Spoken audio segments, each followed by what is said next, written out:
find a place for the dogs to walk. And of course I brought a rod and reel in case I see any redfish tailing or something like that. That guy can hope.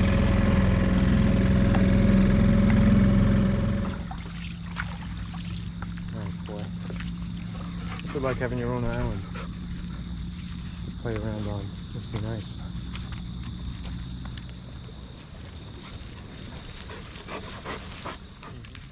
You're not allowed in the cabin later.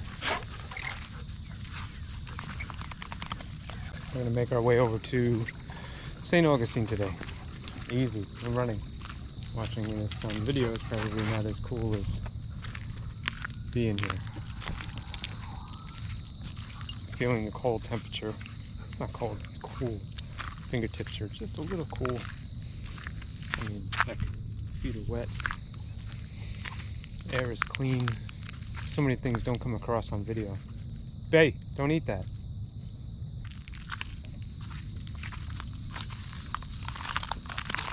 Where the dogs walked, there were lots of shells, some of which were sharp, so I dissuaded them from running as best as I could. Where we had anchored that night, there wasn't a lot of swing room, and we were very close to the channel. It smells like wet dog. But we were still able to get a good night's sleep. Nonetheless, I was looking forward to making it to the marina at St. Augustine, so to have a little bit more normalcy for the dogs and myself.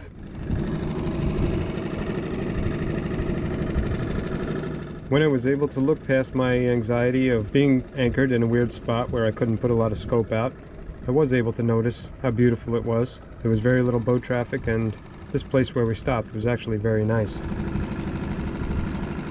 Kon-Tiki was looking good in the morning light, looking like she was ready for a day of travel.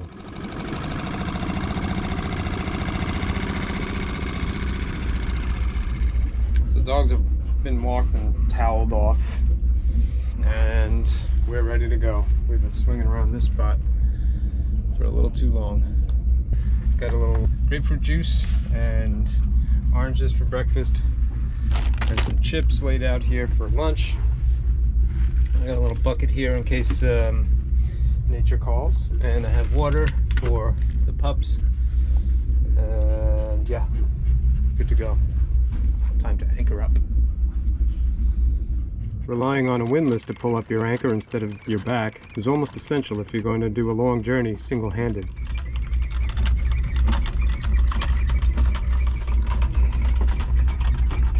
Pretty close to shore, but still have 8.5 feet. Anchor's up, a little giz, and we're off. As usual, we tried to look forward into the day and try to predict certain things, like what the weather would be like and what the tides might be doing in the water we were about to traverse. Only got a few miles up here, and then this tide's going to help us. It'll be behind us again, all the way up. Roger that. On this day, as usual, certain things proved to be a little bit hard to predict. But all in all, it was starting out to be a nice travel day, which for the most part means things were boring. Boring is good. It wasn't that boring that I could concentrate wholly on stuff like editing videos, but I was able to do things like, you know, shave my face, which I'm one of the fortunate ones that doesn't need shaving cream. The sun is feeling pretty warm.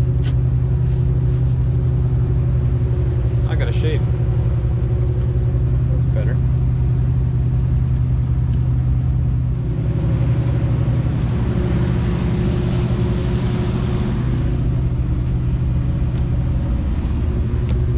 Alright, we're just trudging along, and you can see I'm at 6 miles an hour. It's pretty slow, but even though I got the motors working, a little harder than I normally do. And let's zoom out.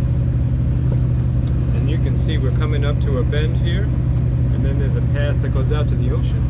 So all that water is coming in and pushing against us right now, because we have an incoming tide pretty much for the rest of the day.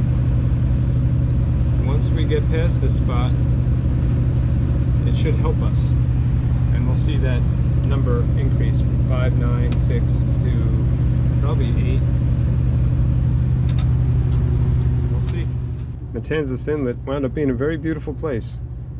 Big, tall, sandy shoals on the side, and the sand was beautiful. But the currents here were no joke, and this was not a place for us to stop. And despite the fact that we had a hard time predicting what the tides would be doing here, it really didn't prevent us from making progress this day. Well, we passed the inlet, and now we're up here, and this is the part that goes out to the ocean, and the tide's still against us. And it's going to be going out for a minute, so yeah. So much for that. Still at 6 miles an hour though. I was hoping to have the tide at our back though. There's another pass way up yonder, and when we're halfway there, then maybe we'll get a boost. We had a 50-50 shot on that one, I guess.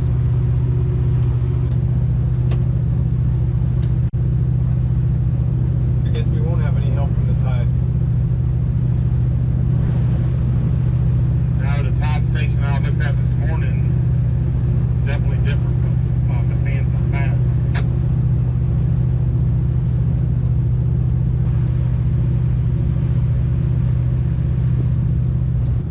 The lazy hours that pass when you're cruising the ICW at slow speeds for mile after mile is best described to you if I just let you watch.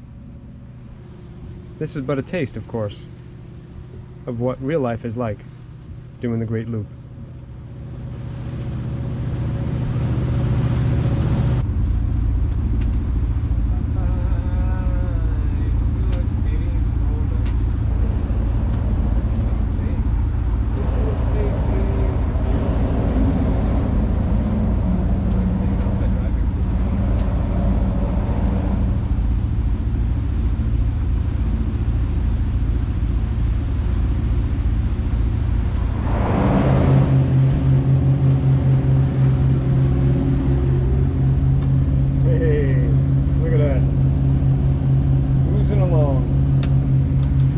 Big of a difference it makes if you can't get on plane. You become a victim of the tide as much as you are the wind and everything. I guess it's something that we'll have to really take into consideration in the future if we want to conserve fuel and you know, just take it easy on our equipment instead of pushing all the time. Even though right now I'm just trying to catch up to them. See the marker out there, and I don't see too much indication of tide, so yeah, this is good. I like it. Hell, I would do the whole loop at about 6 or 7 miles an hour, so not to make waves like that.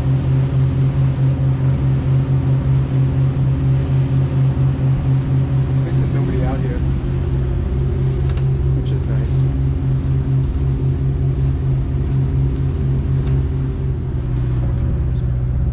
First glimpse of that sort of terrain over there. I just picture redfish tails all over the place.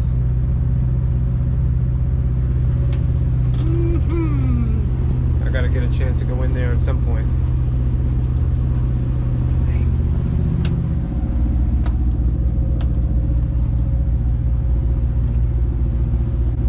St. Augustine. Made it to the bridge here at least. Now we get to see if we can make it into the slip where we're going to spend the night. It'll be nice. Air conditioning, fresh water fill up. Of course I'm pulling a dinghy, which makes things interesting, but it should be alright.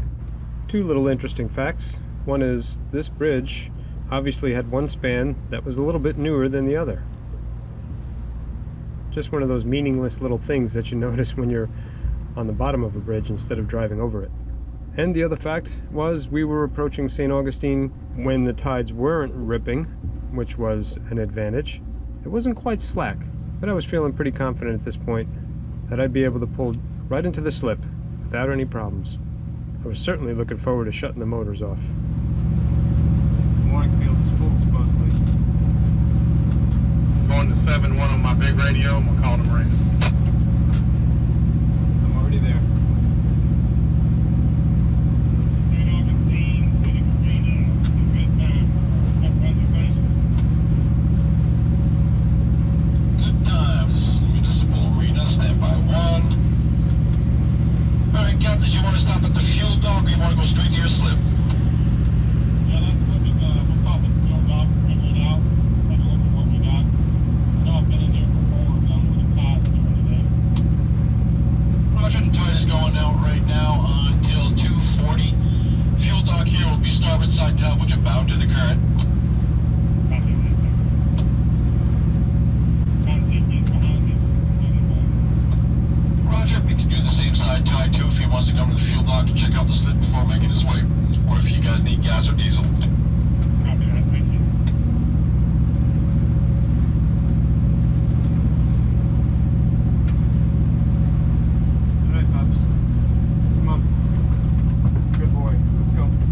Lugs are away, fenders are up.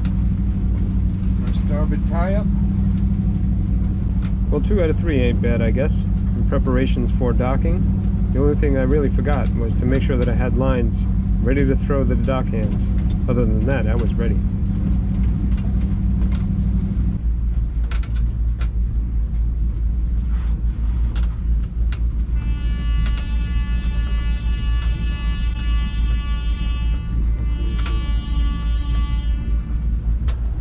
Catamaran waiting for a drawbridge, which is loaded with cars, and that's where I'm waiting to go.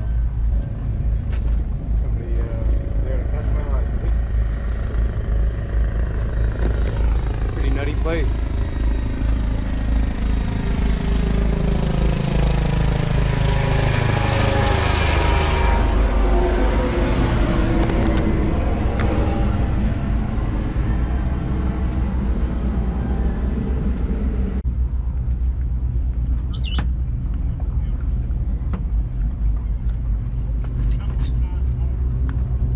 The tide's hard. Go upwind.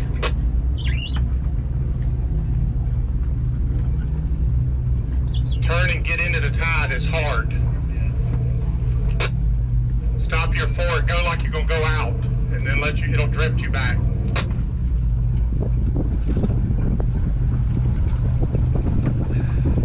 Perfect, perfect.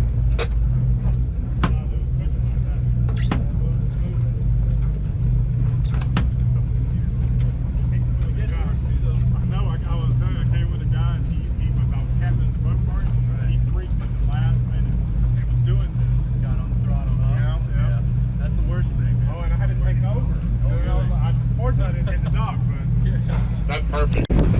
I didn't realize it was coming in that hot.